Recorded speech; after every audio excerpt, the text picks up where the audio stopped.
시편 150편은 시편의 마지막 편입니다. 따라서 오늘은 시편 설교의 마지막 주일입니다. 시편 강해는 2022년 5월 15일 주일에서 시작해서 긴 시간을 보내면서 말씀을 드려왔습니다. 시편 150편은 시편 전체의 결론입니다. 맨 처음 그런 말씀을 드렸습니다.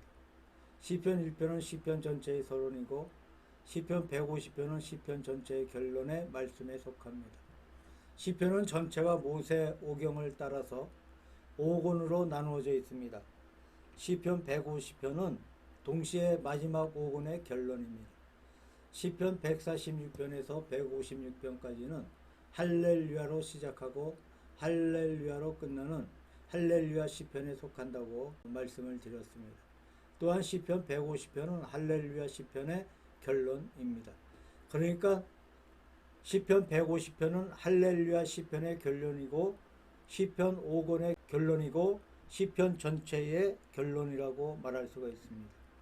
시편 150편은 가장 숭고한 시편이라는 별명이 붙어 있는데 우리가 부르는 찬양 가운데는 고난의 찬송이 있습니다. 시편 150편 가운데도 다윗이 역경 가운데 핍박 가운데 고난 속에서 부른 찬양이 가장 많았고 또 그 고난 속에서 장차 오실 예수 그리스도의 십자가의 고난을 노래하고 있는 예언적인 시편도 많았습니다. 혹은 시편 가운데 대단히 섬세한 시편도 많이 있었습니다. 예를 들면 시편 23편이나 시편 19편 같이 대단히 섬세한 여러 가지 사실을 묘사하고 있는 그런 시편도 있습니다. 또 시편 가운데 대단히 장대한 시편도 있습니다. 잘 아시는 시편 119편 같은 아주 긴 시편도 있습니다. 그러나 시편 150편은 가장 숭고한 시편이라고 말합니다. 숭고하다라는 말은 하나님을 향해서 혹은 위대한 위인을 상대해서 쓰는 말입니다. 너무나 거룩하고 너무나 높고 아름다운 경지를 가리켜서 숭고하다라고 합니다. 놀라운 숭고한 정신만 가득 넘치고 있는 그런 시편이 150편이라고 할 수가 있습니다. 숭고성에 의해 처음부터 마지막까지 전체가 찬양하라는 말로 덮여 있습니다. 또한 크게 찬양하라는 그런 제목도 붙어 있는 시편입니다. 첫째로 시편 150편은 찬양의 생활을 말하고 있습니다. 어디서 찬양할 것인가? 성소와 궁창에서 찬양하라고 1절에 기록되어 있고 왜 찬양할 것인가? 모든 능력과 강대하심이 하나님께 있음으로 말미암아 찬양하라는 말씀이 나와 있습니다. 어떻게 찬양할 것인가? 3절에서 5절까지 보게 되면 모든 악기를 동원해서 찬양하라는 말씀이 있고 마지막에 누가 찬양할 것인가? 모든 호흡 있는 자가 다 찬양하라 그렇게 기록되어 있습니다. 이렇게 찬양의 장소와 원리와 모습 그리고 찬양의 주인공을 총망라해서 전체가 크게 찬양하는 말로 넘쳐 있습니다. 작은 첫 번째로 찬양의 장소를 1절에 말씀하고 있는데 그 성소에서 하나님을 찬양하며 그 권능의 군창에서 그를 찬양할지어다 라는 말씀이 나옵니다. 그러니까 어디서 찬양할 것인가? 성소와 궁창에서 찬양하라고 말합니다. 성소라는 것은 예루살렘 성전으로 하나님께 예배드리고 있는 교회를 가리켜 말하고 있습니다. 여기에서 찬양하는 사람들은 하나님의 선민들입니다. 또 여기에서는 신앙으로 찬양하는 찬양이고 교회 의식, 곧 성전의 모든 의식을 갖추어서 찬양하고 있는 찬양입니다. 이것을 가리켜서 하나님의 고등 영광이라고 말합니다. 하나님께서 사람으로부터 영광 받기를 원하시고 더구나 사람 가운데서도 하나님의 자녀들, 하나님의 백성들을 통해서 영광을 받기를 원하십니다. 하나님께서 영광을 받으시는 방법이 많이 있고 그 길이 많이 있습니다만 그 중에 가장 현저한 방법이 우리가 드리는 예배입니다. 우리의 생활로 하나님께 영광을 돌려야겠고 우리의 말과 생각으로 하나님께 영광을 돌려야겠습니다만은 우리가 교회에서 드리는 예배가 하나님께 영광이 되어야겠습니다. 이것이 하나님께 사람이 영광 돌릴 수 있는 가장 현저한, 가장 뚜렷한 방법이라고 할 수가 있습니다. 그 성소에서 하나님을 찬양하라 라는 말씀은 성전 예배를 통해서 하나님께 고등 영광을 돌리라는 말씀이 됩니다. 그 다음에 궁창에서라는 말은 하늘에서 예배를 들면 하늘의 해와 달과 별들이, 모든 우주 만물의 운행들이 하나님을 찬양하라는 것입니다. 이것은 자연이 찬양하는 것으로 자연스럽게 의식적으로 하는 것이 아니고 기계적으로 찬양하는 그런 찬양입니다. 사람처럼 의식적으로 하는 것이 아니고 회개해서 하는 것이 아니고 어떤 여러 가지 의식에 맞춰 하는 것도 아닙니다. 저절로 하고 있는 찬양을 말합니다. 이것을 가리켜서 하나님을 통해서 또 우주 만물을 통해서 두 가지 영광을 받기를 원하시는데, 하나는 보통 영광이고 하나는 고등 영광입니다. 보통 영광은 하나님이 지으신 자연 만물이 하나님 앞에 찬양하고 있는 찬양입니다. 아름답고 강대합니다만, 그러나 그것은 어떤 의식이 있는 것이 아닙니다. 어떤 생각을 하고 있는 것이 아닙니다. 하나님이 지으신 그대로 창조의 솜씨를 그대로 드러냄으로써 창조자의 신비한 능력을 표현하고 있습니다. 그러나 사람에게는 그런 자연스러운 보통 영광이 아니고 고등 영광을 원하십니다. 고등 영광은 우리의 교회 예배를 통해서 가장 현저히 잘 드러나고 있습니다. 그러니까 결론적으로 말씀드리면 자연 영광, 곧 보통 영광과 고등 영광을 통해서 하나님을 찬양하라고 요약할 수가 있습니다. 작은 두 번째로 찬양의 이유를 말씀하고 있습니다. 왜 찬양해야 하는가? 그의 능력과 강대하심을 인해 찬양하라는 그러한 말씀이 기록되어 있습니다.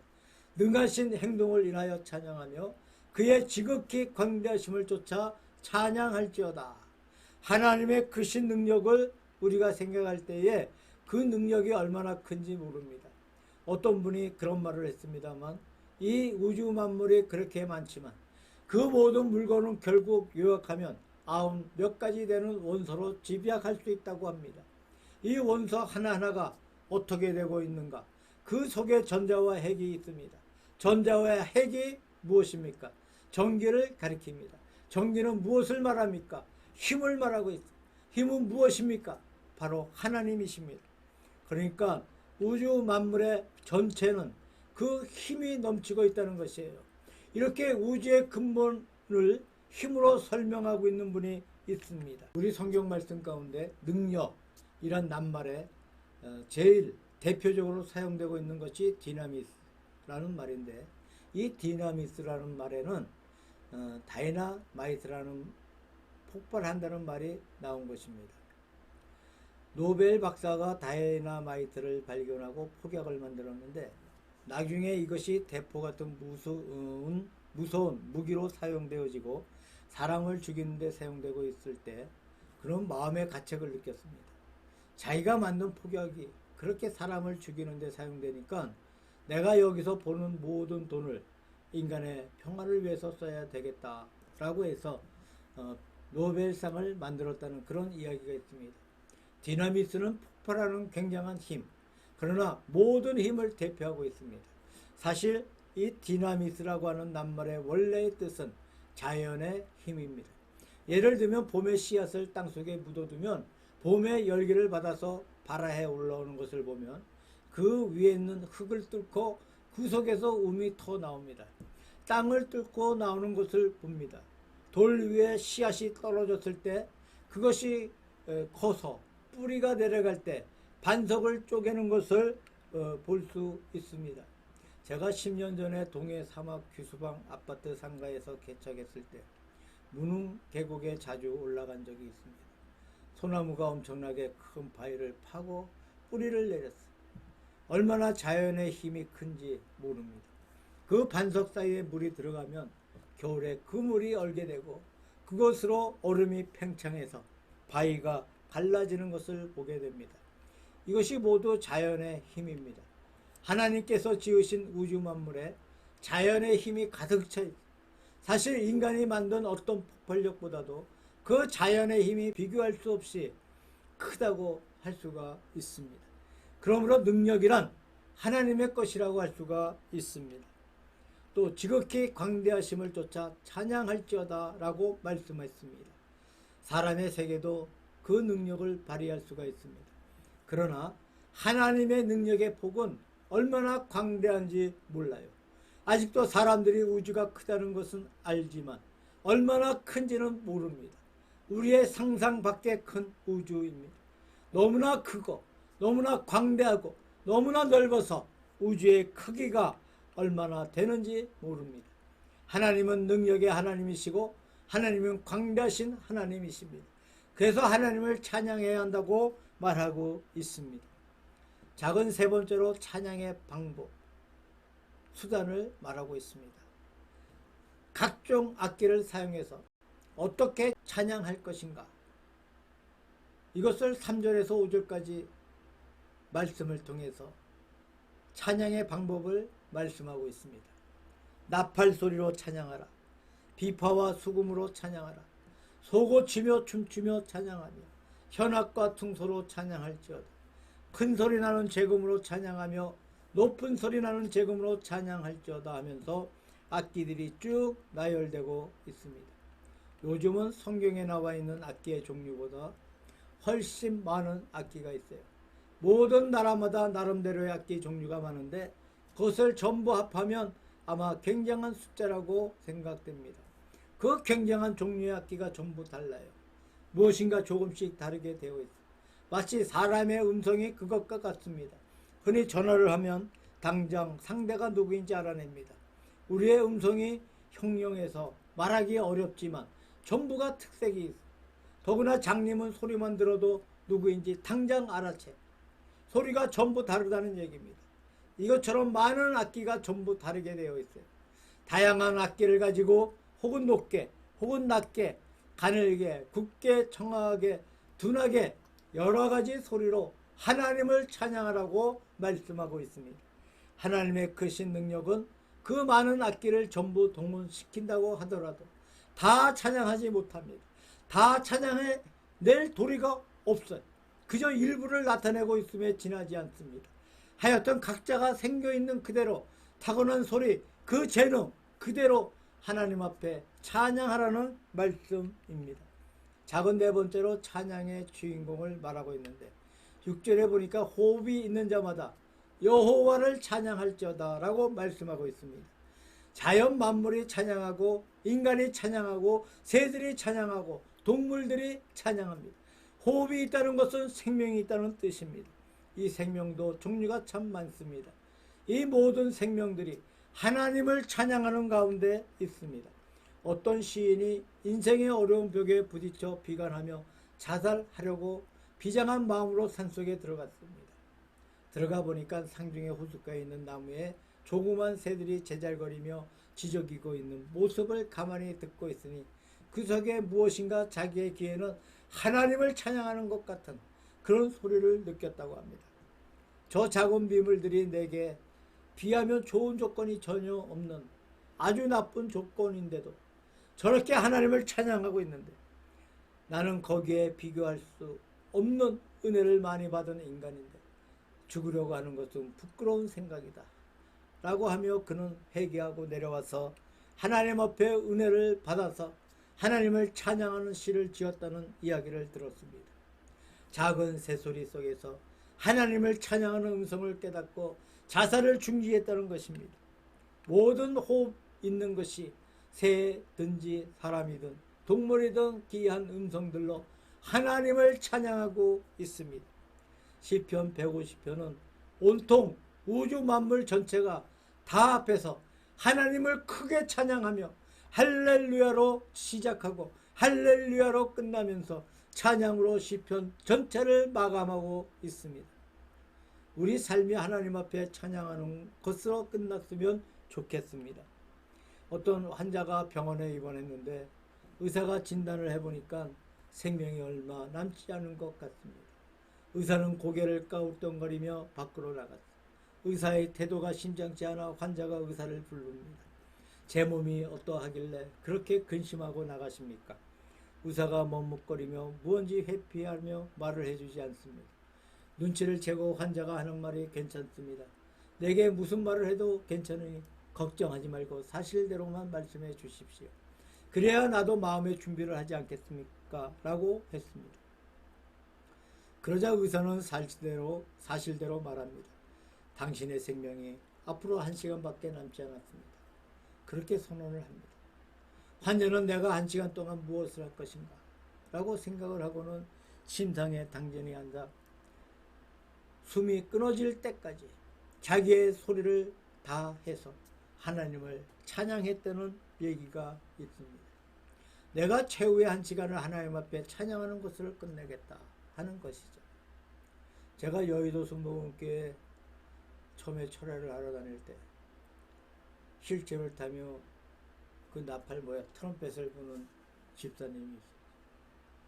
몇 달 있다가 돌아가셨는데 아니 휠체어를 타며 그렇게 하나님을 찬양하는 모습을 본 적이 있습니다. 내가 최후의 1시간을 하나님 앞에 찬양하는 것으로 끝내겠다. 최후의 1시간을 하나님 앞에 찬양하는 것을 끝내겠다. 다행히 육체의 조건이 마지막까지 노래를 부를 수 있는 조건이었던 것 같습니다. 그래서 마지막까지 찬양을 부르면서 세상을 떠나겠다는 그런 말을 들은 적이 있어요. 우리가 실제로 찬양을 부를 수 있든지 없든지 관계없이 우리의 마지막 결론은 찬양으로 끝날 수 있으면 참 아름다울 것 같습니다. 이것이 시편 150편의 내용입니다. 큰 두 번째로 찬양으로 우리가 하나님 앞에 감사해야 하겠다는 말씀을 드리고 싶습니다. 누가복음 17장 17절에 보게 되니까 하나님께서 사마리아로 가는 접경에서 10명의 나 환자를 주셨습니다. 하나는 사마리아 사람이고 9은 유대인이었는데 그 10명의 나 환자가 고침을 받았습니다.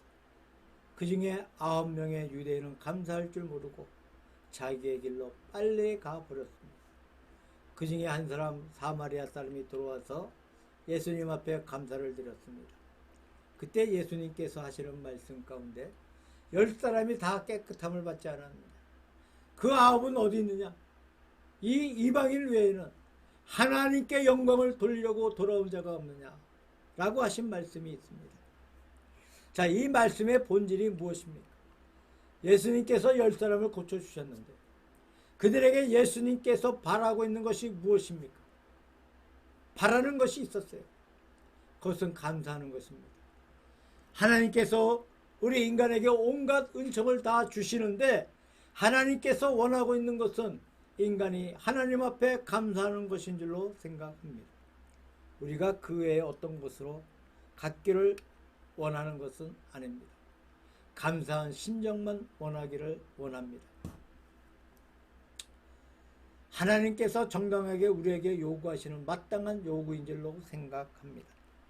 동물의 세계는 사소한 은혜를 준다 해도 결코 그 은혜를 잊지 않는다고 합니다. 동물에게 좋은 일을 해주면 반드시 그 은혜에 보답을 한다고 합니다. 우리 한국에도 옛날부터 내려오는 전설이 있고 외국에서도 그런 전설이 있습니다. 로마에 가면 원형 극장이 있어서 죄수를 거기에 내놓고 사형법으로 사자의 밥으로 주는 그것을 보기 좋다고 시민들은 둘러앉아서 구경하는 풍속이 있었습니다. 한 번은 도망간 노예가 붙들려서 사자의 밥이 되는 마당인데 그 노예를 한가운데 두고 굶주린 사자를 풀어 주었습니다. 사자가 으르렁거리며 달려가는 순간에 그 노예를 물어뜯고 죽이는 참혹한 광경이 벌어질 순간에 모두들 그 광경을 주시해서 보고 있었습니다. 그런데 이 사자가 달려가다가 노예 앞에 갑자기 멈춰서더니 고함을 치던 입을 다물고 고개를 숙이고 순하게 꼬리를 흔들며 마치 집에서 강아지가 주인을 만나 애무를 받고 싶어하는 모습으로 돌변해 버리고 마는 것입니다. 그 사자의 큰 머리를 노예가 껴안고 좋아하면서 쓰다듬어 주는 이상한 광경이 벌어졌습니다. 그래서 이상히 여긴 황제는 노예를 불러놓고 어떤 영문인가 물어보았습니다. 이 노예가 붙들리기 전에 도망가서 상중에 있었는데 한 번은 사자가 입을 벌리며 달려옵니다. 노예는 이제 죽었는가 보다 하고 있으니까 이 사자는 입을 벌리고는 가만히 자기 앞에 있는데 잡아먹을 기세는 아닌 것 같았습니다. 그는 이상히 여기서 가만히 들여다보니 입안에 뼈 같은 것이 박혀 있어서 입을 닫지를 못하는 상태에 있었어요. 그래서 그 노예는 입안에 손을 넣어서 입안의 뼈를 꺼내주고는 살려주었습니다. 사자는 좋아라 하며 꼬리를 흔들며 가버렸다는 것입니다. 헌데 묘하게도 그날 죽을 순간에 이 노예를 잡아먹겠다고 달려드는 사자가 바로 그 사자였던 것이죠. 그렇게 잠깐 만난 것뿐인데 그 사자가 그를 잊지 않았습니다. 그래서 그 위기 일발에서 사자가 잡아먹지 않는 미담이 알려져서 그 즉석에서 사면 결정이 되고 이 노예도 석방이 되고 사자도 석방이 되었다는 옛날 로마의 얘기가 남아 있습니다. 하여튼 동물의 세계는 결코 은혜를 잊지 고마움을 머리에 기억하고 일생을 통해서 기회가 있으면 갚으려고 애쓴다는 말을 들었습니다. 그러나 사람에게 나쁜 것은 배은망덕하는 죄가 있다는 거예요. 은혜를 쉽게 잊어버려. 어떤 때는 은혜를 많이 받았는데 오히려 배반하는 수가 있어요. 이것은 인간의 큰 죄라고 생각합니다. 사람에게만 그런 것이 아니고 하나님에게도 그렇게 하는 것이 많이 있습니다. 하나님의 큰 은혜를 받고 감사하지 못하는 것은 우리의 최대의 죄악에 속합니다. 그래서 우리는 하나님 앞에 감사할 줄 알아야 하겠습니다. 우리의 감사하는 방법이 여러 가지가 있습니다. 그 중에 하나가 찬양하는 것이죠.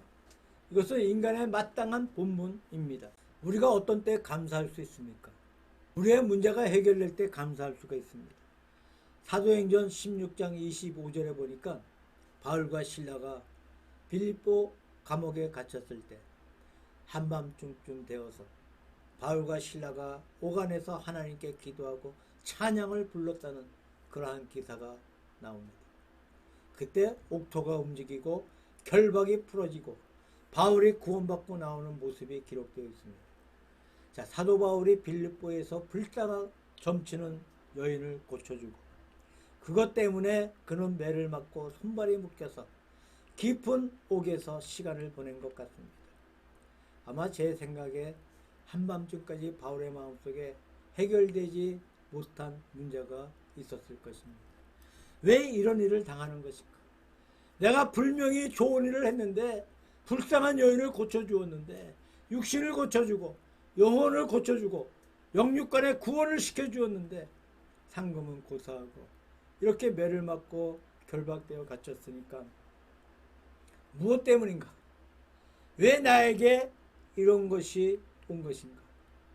아마 바울과 실라 두 분이 그것을 해결하지 못해서 마음 가운데 어떤 번민이 있어서 한밤중까지 침묵이 계속된 것이 아닌가 생각합니다. 기도하고 묵상하고 궁리해 보다가 한밤중에 바울이 무엇인가 마음의 깨달음을 얻었어. 해결을 받았습니다. 뚜렷하게 알지 못하지만 오히려 이것이 협력해서 유익하게 된다는 그런 마음의 확고한 신념을 느낀 것 같습니다. 그래서 기도하고 찬양을 한 줄로 믿습니다. 하나님 앞에 기도하는 가운데 감사를 드리면서 찬양을 부를 때에 기적이 일어나 옥문이 열려지게 되고 그것 때문에 옥사장과 그 가족이 회개하고 구원받은 놀라운 사건이 벌어졌습니다. 여러 가지 인생의 문제가 참으로 많습니다. 그 문제를 돈으로 해결하려고 애쓴다거나 사람을 통해서 해결하려고 한다거나 어떠한 방법으로 해결하려고 애쓰는 것은 그 해결이 한순간에 그치게 되는 것입니다. 그 순간의 해결이 더 큰 화를 가져오는 수가 많이 있습니다. 그러나 하나님 앞에 해결받은 그 해결은 완전한 해결, 영구한 해결입니다. 근본적인 해결입니다. 그래서 문제가 해결될 때 우리의 가슴에서 터져나오는 찬양이 있어요. 이것은 공연한 찬양이 아닙니다. 그러므로 우리의 문제를 주님께 맡기고 해결을 받고 주 앞에 찬양 드림으로 거룩한 감사의 찬양이 있어야 되겠고 찬양함으로 감사해야 되겠습니다. 세 번째로 마지막으로 말씀드리고 싶은 것은 찬양함으로 기도하자고 말씀드리고 싶습니다. 우리의 찬양은 하나님께 드리는 감사인 동시에 기도입니다. 반드시 기도하는 형식을 갖추어야 기도인 것이 아니고 찬양 부를 때 좋은 기도가 될 수가 있습니다. 로스앤젤레스의 로버트 슐러 목사의 말에 기도에는 세 가지 단계가 있다고 했습니다. 첫째는 하나님을 찬양하는 찬양, 은혜를 감사하는 찬양이 있습니다. 그 다음에 하나님 앞에 우리가 소원을 간구하는 것이 있고, 그 다음에 묵상이 있어야 한다. 묵상과 기도와 감사, 이 세 가지가 겸할 때 참된 기도라고 말씀하셨습니다. 우리가 하나님 앞에 올리는 찬양은 기도의 한 부분이 될 수가 있습니다. 그래서 하나님 앞에 찬양함으로써 하나님께 참된 기도를 드리는 여기에 성도의 마땅한 생활이 있습니다. 기도는 단순히 하나님 앞에 어떠한 문제를 가지고 조건을 가지고 비는 것만이 기도가 아닙니다. 기도는 하나님과의 거룩한 교제입니다. 요한복음 15장에 보게 되면 예수님의 유명한 포도나무 비유가 있습니다. 나뭇가지가 나무에 붙어 있지 아니하면 열매를 맺을 수 없다는 것은 지극히 당연한 얘기입니다. 가지가 나무에 떨어지면 말라서 불에 타는 수밖에 도리가 없어요. 그 가지가 나무에 붙어 있어야만 생명을 유지하게 되고 그 가지에 포도가 맺히게 되는 것입니다. 예수 그리스도가 나무이고 가지는 우리 모든 성도가 됩니다. 주님과 더불어 붙어 있어 끝없이 진액을 받을 때, 그 본 나무와 더불어서 교통이 되어질 때 우리 속에 생명이 있고 거기에 꽃이 필 수가 있고 거기에서 열매를 맺을 수가 있다는 겁니다. 그러니까 찬양은 하나님과 더불어 아름다운 교제가 되고 연교가 되어 기도의 독특한 아름다운 것이 그 속에서 이루어질 수 있다고 그렇게 생각합니다. 우리의 기도 속에는 참된 회개가 그 속에서 포함되어 있어야 되겠습니다. 다시 말해서 그 사이에 막힌, 하나님과 나 사이에 막힌 것이 있을 때 그것을 제거해야만 우리는 참된 기도를 드릴 수가 있습니다. 이사야서 57장 15절에 보게 되면 여호와께서 높은 데 앉아 계시나 낮은 데 속한 우리와 더불어 같이 계시고 하나님과 우리 사이에 막힌 것을 제거해 주신다고 말씀하셨습니다. 하나님 앞에 참된 영적 규제가 있어야 하겠습니다. 이 찬양 속에 바로 하나님과 나와 참된 영교의 생활이 있을 수 있다고 말할 수 있습니다. 찬양이라는 것은 현세와 내세를 관통하는 유일의 방도라고 그렇게 생각합니다. 우리가 현재 교회 내부의 의식을 통해서 볼 때에 그 의식을 몇 가지로 분류해 볼 수가 있는데, 첫째는 찬양하는 의식이에요. 우리 기독교 예배의 형식은 초대교회 때부터 하나님을 찬양하는 것으로 오히려 구약 때부터 찬양하는 의식이 계속되어 왔는데, 이것은 참으로 고마운 교회 의식이었다고 생각합니다. 요즘 불교에서 기독교를 많이 본받고 있습니다. 그 중에 하나가 찬불가를 만들어서 찬양하는 것을 도입하고 있는데, 불교는 원래 찬양하는 것이 아니에요. 생각하는 것입니다. 명상하는 것입니다. 생각을 통해서 도를 깨닫고 부처가 되는 것입니다. 그것이 불교의 방법인데, 그것을 탈피해서 찬양을 부른다는 것은 도무지 불교의 본질과 맞지 않는다는 그런 감을 느끼게 됩니다. 우리 기독교는 원래부터 찬양하는 도리가 있었어요. 얼마나 감사한 일인지 모릅니다. 초대교인들이 카타콤에서 불들리는 위기에 처해서도 찬양을 불렀어요. 찬양을 부르는 것은 우리가 여기에 있다고 하는 선전입니다. 붙들려서 잡혀 죽는데 그래도 찬양을 불렀습니다. 쉽게 말해서 생명을 걸고 찬양을 불렀다는 것입니다. 그 다음에 우리의 생활 속에 기도가 있습니다. 예배 가운데 기도를 통해서 하나님 앞에 예배를 드리고 우리의 소원을 간구하고 연결을 맺는 형식이 있습니다. 이것도 참으로 고마운 일입니다. 우리가 기도할 수 있다는 것은 얼마나 큰 축복인지 모릅니다. 그 다음에 교회 의식 가운데 설교가 있어요. 더구나 개신교는 설교가 중심이 되고 있습니다. 말씀의 종교라 해서 말씀을 묵상하고 말씀의 뜻을 밝히는데 설교의 뜻이 있습니다.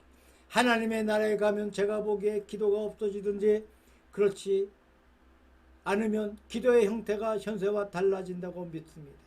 왜냐하면 우리가 직접 하나님을 만나 배울 텐데, 직접 하나님과 대화할 터인데, 현재 우리가 얘기하는 것처럼 그런 형식을 갖추어서 그렇게 기도를 드리는 것은 아닐 것이라고 생각됩니다. 그런 의미에서 현재 우리의 기도 형식은 없어진다고 할 수도 있습니다. 그리고 설교도 거기에 가면 없어지고 말 것입니다. 하나님께서 그 앞에 계시는데 누가 어떻게 설교를 하겠습니까? 아마 설교도 없어지고 만다고 생각해요. 그런데 거기에서 현세와 똑같은 형식으로 남아있는 것이 있는데 그것이 뭐냐면 찬양이라는 것입니다.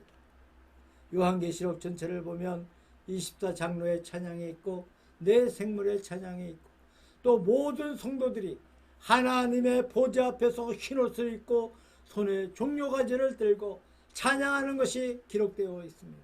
계시록은 무서운 말세에 대한 예언입니다. 동시에 처음부터 마지막까지 전체 찬양의 가락이 흘러가고 있습니다. 어떤 분이 미국에서 빌리브라고 하는 부흥 집회를 하고 있었는데 대단히 오래 계속하고 있는 부흥 집회입니다. 보통 부흥사는 생명이 길지 못하는데 빌리브는 나이 30대부터 시작해서 지금은 70세가 넘었는데도 계속해서 부흥사로 집회를 인도하고 있습니다. 어떤 분은 빌리브라는 집회의 생존 비결은 찬양이라고 말하는 분이 있습니다. 주일마다 전 세계를 상대로 방송하고 있습니다만 그 방송을 가만히 들여다보면 처음부터 끝까지 찬양이에요. 어떤 의미에서 찬양 예배 같은 그런 감을 느낍니다. 맨 처음에 찬양으로 시작하고 전부가 찬양으로 엮여져 나가고 또 그의 설교 끝에도 찬양이 흘러나오고 전부가 찬양으로 되어 있는 것을 볼 수가 있습니다. 진실로 찬양은 금세와 내세를 통하여 현재와 미래를 통해서 영원히 계속되는 우리 성도의 생활 방식이라고 생각합니다. 우리는 찬양의 진수를 느껴야겠고 찬양의 뜻을 느껴야겠고 찬양의 진수가 우리 몸에 익혀져야 된다고 생각합니다. 시편 전체는 이 거룩한 찬양이 흐르고 있습니다. 기쁠 때 찬양하고 슬플 때도 찬양하고 굴에 갇혀서도 찬양을 부르고 해방되어서도 찬양을 부르고 모든 생활 전체가 찬양 가운데 엮여갔던 것을 시편이 우리 앞에 말해주고 있고 가르치고 있는 내용입니다. 참으로 우리의 생활 전체가 찬양으로 화해지기를 바랍니다. 우리의 생활 전체가 할렐루야의 거룩한 가락으로 엮여져 가기를 바랍니다. 이것이 아마 하나님께서 우리에게 시편을 주신 아주 큰 목적이 아닌가 생각해 봅니다.